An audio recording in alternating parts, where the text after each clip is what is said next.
The Italian Wars were a long chain of conflicts that turned the Italian peninsula into Europe's main battlefield for more than 60 years. They began because Italy was not one country. It was a mosaic of rich states. The Duchy of Milan in the north, the Republic of Venice along the Adriatic, Florence in Tuscany, the Papal States in central Italy, and the Kingdom of Naples in the south.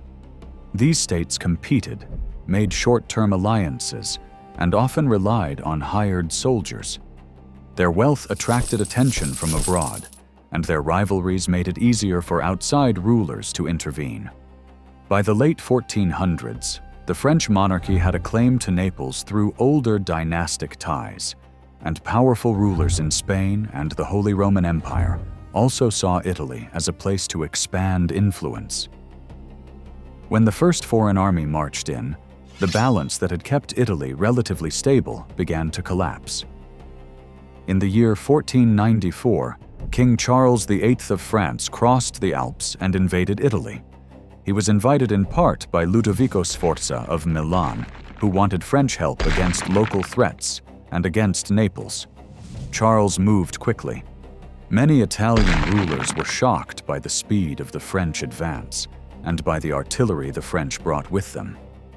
Fortresses that once seemed secure could now be battered down faster than before, and the idea that Italy could be protected through diplomacy alone suddenly looked naive. Charles entered Naples and took the crown, but holding it was far harder than capturing it. Alarmed by the French presence, several powers formed a coalition known as the League of Venice, including the Pope, Venice, Milan, Spain, and the Holy Roman Emperor. In the year 1495, the French army fought its way north and clashed with the League at the Battle of Fornovo. The battle did not end the conflict, but it showed something important. Italy had become the arena where the strongest powers of Europe would test each other, and no single Italian state could control what was happening anymore. After Charles, the wars did not fade away. They expanded. French kings kept returning, and their targets shifted from Naples to Milan and back again. In the early 1500s, King Louis XII of France pressed a dynastic claim to Milan and captured it, while also pushing into southern Italy. At the same time, the Spanish crown under Ferdinand of Aragon competed fiercely for influence in Naples.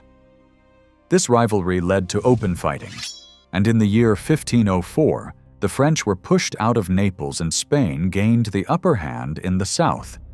The Kingdom of Naples became a Spanish possession, tying southern Italy to the larger Spanish Empire across the western Mediterranean. Meanwhile, the papacy tried to navigate a dangerous middle path.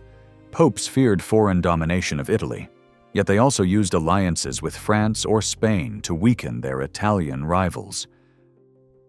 A major turning point came when the struggle over Italy merged into a wider rivalry between two great dynasties, the Valois kings of France and the Habsburgs.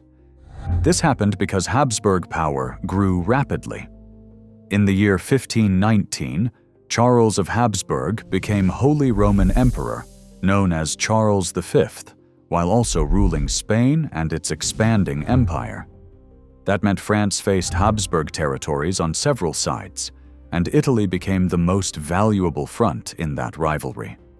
The conflict was no longer just about one throne in Naples or one duchy in Milan. It was about the balance of power in Europe. One of the most famous moments of the wars came on February 24, in the year 1525, at the Battle of Pavia, where French forces were defeated and King Francis I of France was captured. This was a shock to Europe. A reigning king taken prisoner on the battlefield. After Pavia, France was forced into harsh negotiations, but Francis later returned to the struggle, searching for allies, including, at times, partners that would have seemed unlikely in earlier decades. Italy, once a center of Renaissance wealth and culture, was now the key prize in a continent-wide contest. These wars also changed how European armies fought. Italy became a laboratory for new military realities: large infantry blocks with pikes, disciplined formations supported by gunpowder weapons, and heavy artillery that transformed sieges. Cities responded by redesigning defenses, building lower and thicker walls with angled bastions, fortifications often associated with Italian-style fortress design. The human cost was enormous: repeated invasions, shifting occupations, and constant demands for money and supplies wore down communities across the peninsula. Yet the wars were not one continuous battle. They were a sequence of campaigns, treaties, betrayals, and returns. Alliances flipped as rulers tried to survive 1 year at a time.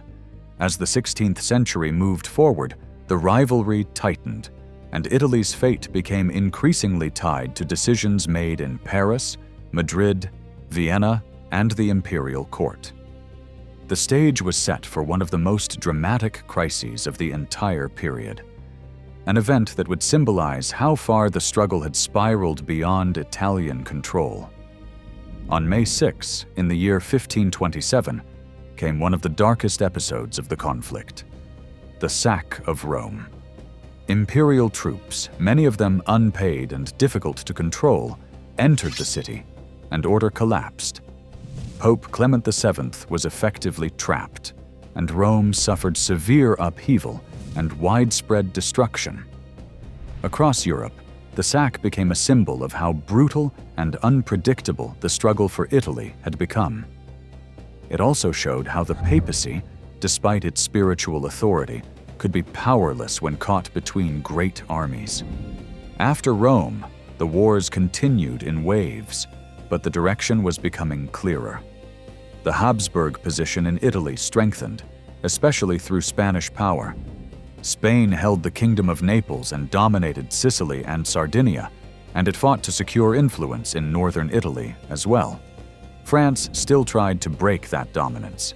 In the 1530s and 1540s, French campaigns returned, sometimes with early successes, but they struggled to hold ground against the resources of the Habsburg world.